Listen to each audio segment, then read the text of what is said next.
وجاعت فرنسا، وجاعت فرنسا فكنا كراما.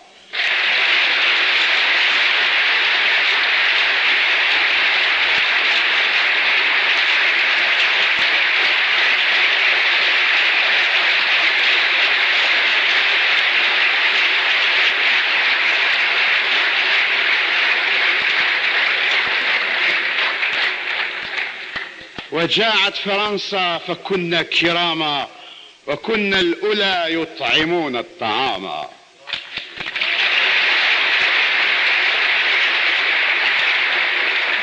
وجاعت فرنسا فكنا كراما، وكنا الأولى يطعمون الطعام، فأدخمها قمحنا الذهبي.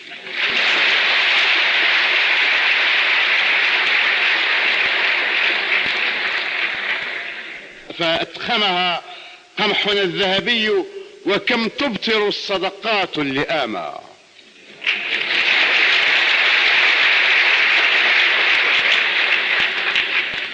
وباعت فرنسا ضمير اليهود، وباعت فرنسا ضمير اليهود، فباع ضمير اليهود الذماما. وما كان بوشناق إلا ابن آوى، وما كان بخريص إلا طعاما.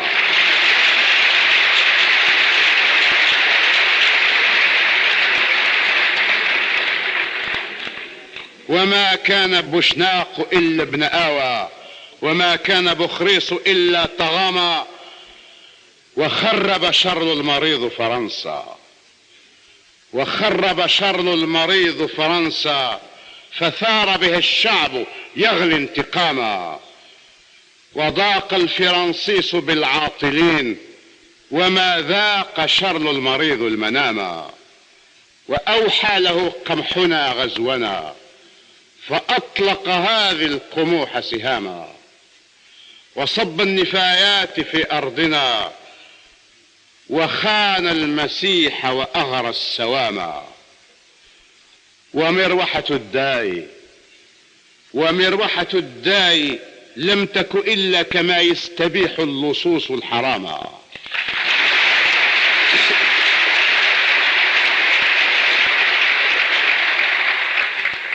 ومروحة الداي لم تك إلا كما يستبيح اللصوص الحراما.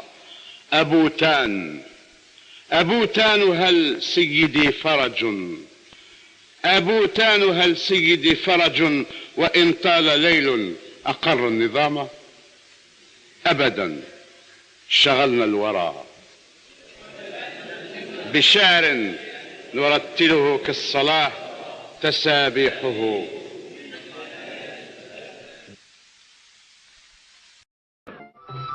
C'est dans cet esprit de discussion d'égal à égal que nous avons invité Roland Bacri, le petit poète du Canard enchaîné, né à Bab el-Oued, à venir évoquer la responsabilité de sa famille, les Bacri, dans ce coup d'éventail qui servit de prétexte à la conquête.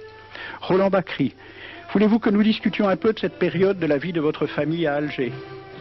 C'est votre histoire, c'est l'histoire de France, d'Algérie et de l'histoire de ma famille.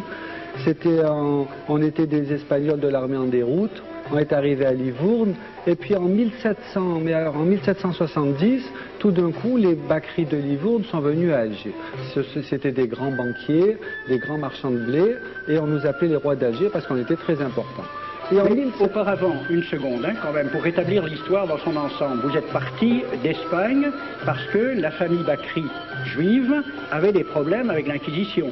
Ben oui, parce que tous les juifs de l'époque, ou on devenait catholique, et ma mère, elle n'aurait jamais accepté, ou alors on restait juif, mais on foutait le camp. Alors on est allé à Livourne. Mais avant, vous viviez, c'est pour rétablir un certain point d'histoire comme ça, avant vous viviez très bien avec les musulmans en Espagne. Ah, de toute façon, Bacri, même à Alger, on nous appelait les Ben Sarot. Je ne sais pas ce que ça veut dire en arabe, mais nous, les Bacri, ça existe aussi en arabe, quoi. Moi, je suis un judéo-arabe. Je ne sais pas ce que ça veut dire, mais enfin, moitié juif, moitié arabe, et maintenant moitié français. On est trois moitiés. Alors, c'est pour dire, donc, on était des Ben Sarot, je ne sais pas pourquoi, et puis Bonaparte, comme il voulait faire sa campagne d'Égypte, il avait besoin de blé. Et donc il s'est adressé au Dey Hussein, le Dey turc.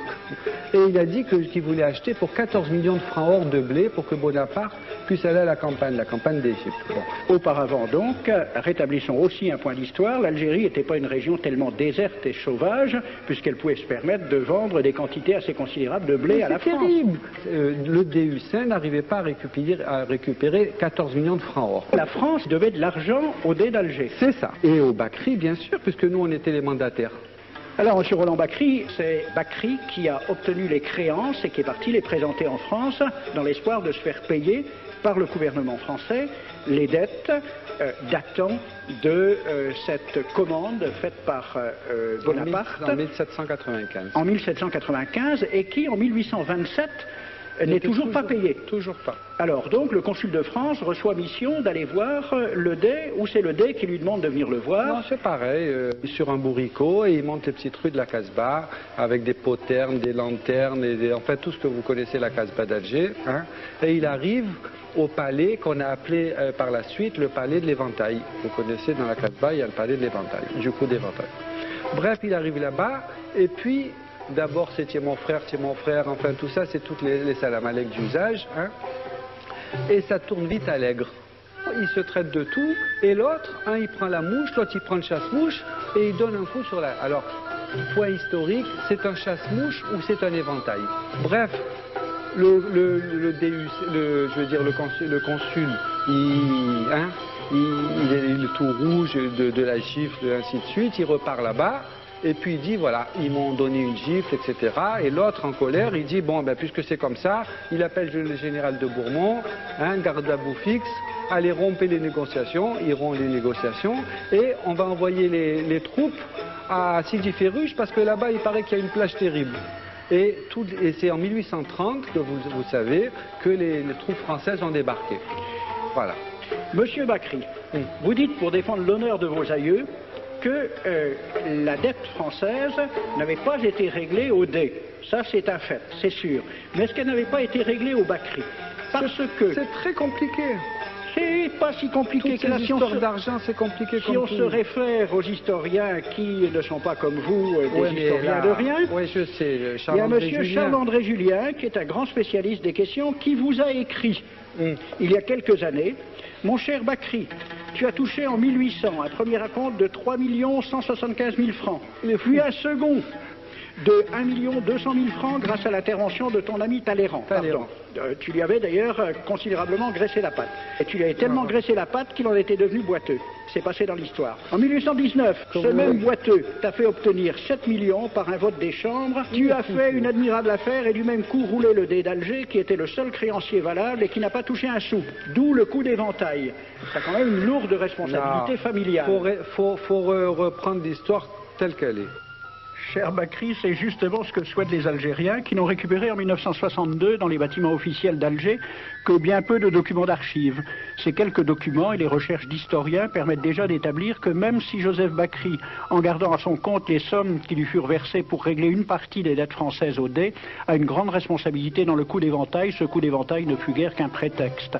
Le roi de France, Charles X, avait besoin de reprendre en main son armée. Il a pensé qu'une expédition sur Alger lui permettrait de donner à ses militaires gloire et butin.